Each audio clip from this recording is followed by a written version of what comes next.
quina part del procés de creació d'imatges religioses et dedicaves? De cenefista. Vaig treballar aquesta feina perquè tota la vida havia dibuixat i pintava i coses així. Després anava a l'Escola de Belles Arts, anava a la casa del senyor Carbonell a fer classes particulars i així. M'agradava molt. Com nosaltres teníem molta amistat amb el senyor Estenc, que era veí de per allà, diu, escolta, vol venir al meu taller? Dic, sí, també. Però esclar, com entres d'aprenent, perquè no te poden pas donar segons quina feina només entrar, I diu, doncs mira, i vaig començar allà. Ens podries explicar una mica com és el procés de les imatges religioses? Hi havia l'escultor, que estava en un taller que estava als sòtanos, i aquell home feia els models, models que l'amo li deia un pedido, doncs tantes imatges d'aquestes, tantes imatges d'aquella. Però aquell home feia els models. Després feien els moldos, això baix, que són dos parts, al davant i al darrere del sant.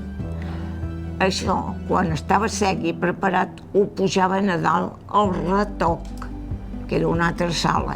I allà només feien agafar, ajuntar les dues parts, abans posaven els ulls, que era el que costava més, i després ajuntaven, retocaven i deixaven el sant perfecte com aquests que estan aquí. I després es agafaven i es portaven a la sala de pintura i de cenefa, d'allà ja sortia el sant acabat. Vostè quan trigava a fer una peça? Els grossos mateix, que eren com aquells, de tamany natural, si podien estar dos dies o poder més i tot.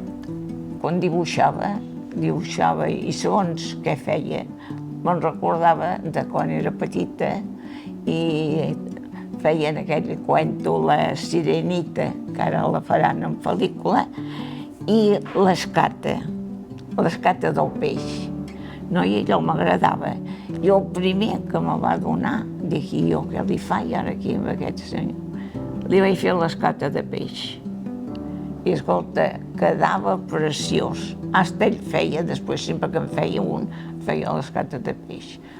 Tot això es tenia de tenir unes mans que no podien suar.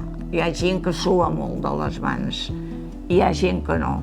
Jo més aviat no suava gens, perquè més aviat soc una mica friolera, no suo molt.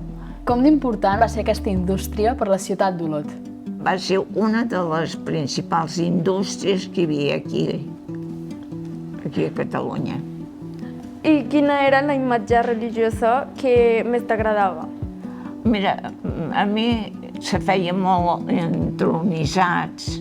Jesús estava sentat en un trono, amb un coixí als peus, un trono així tot amb uns mantos, i això se comprava molt per posar als menjadors. Ens podries donar algun consell a nosaltres, la joventut? Estudieu i agafeu el que millor us agradi i seguir el vostre camí, renovar i, si podeu ser, seguir les tradicionals coses que s'han perdut.